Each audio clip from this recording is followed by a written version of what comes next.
You probably think the most dangerous American cars of the 1960s were the ones with the biggest engines. But that's not what made some of them truly dangerous. We're counting down 5 American cars from the 1960s that combined speed, weak safety, and very little room for driver error. And the deeper you go, the worse it gets. Because one of these cars became so unforgiving that a simple mistake could have devastating consequences. But which one was the real death trap? Stay with me until number 1, because the car at the top might be one you never expected. At number 5 is the 1968 Chevrolet Corvette. Today, the Corvette is an American performance icon. But behind the wheel of one in the 1960s, there was a lot less room for mistakes. It was fast, powerful, and built for performance. But compared with modern cars, it offered far fewer systems to help when things started going wrong. If you entered a corner too aggressively and lost control, there wasn't much standing between you and the consequences. And that's what made cars like this so intimidating. But remember, this is only number 5. Because the next car takes the danger even further.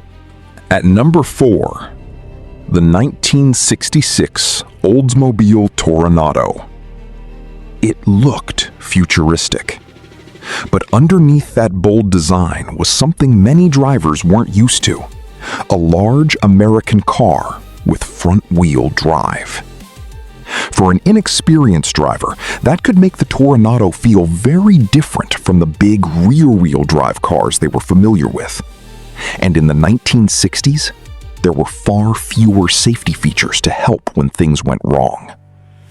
Push a car like this too hard, and recovering from a mistake could be much less forgiving than it is in a modern car. The Toronado may not have looked like a monster, but sometimes the most intimidating cars don't. And remember, this is only number 4, because the next car takes the danger even further. At number 3, the 1969 Chevrolet Camaro ZL1. From the outside, it looked like another beautiful American muscle car, but this was far from an ordinary Camaro. Only 69 factory-built ZL1s were produced, making this one of the rarest and most extreme Camaros of its era. And the real reason it earned a reputation for being intimidating? Overwhelming power. This wasn't a car designed to forgive every mistake. It was built for serious performance. And when you pushed a car like this too hard, things could get out of hand very quickly. That combination of rarity, raw power, and 1960s era safety made the ZL1 a seriously intimidating machine. And if you think this is dangerous, wait until you see number 2. At number 2, the 1966 Plymouth Satellite with the legendary 426 Hemi. It didn't have the wildest shape. It didn't need one. Under the hood was an engine built for serious performance. And in a car that looked relatively ordinary, that power could be deceptive. Press the pedal, and this calm-looking Plymouth could suddenly unleash serious acceleration. And that was the real danger. This was the 1960s. No modern electronic safety net. No technology stepping in when things started going wrong. Just the driver and a whole lot of power. But even this doesn't take the number 1 spot. Because the car at number 1 wasn't just powerful, it had a reputation that was far more disturbing. And at number 1, the 1960 Chevrolet Corvair. At first glance, it didn't look dangerous. It looked small, stylish, and completely different from the huge American cars filling the roads. But the Corvair became one of the most controversial cars in American automotive history.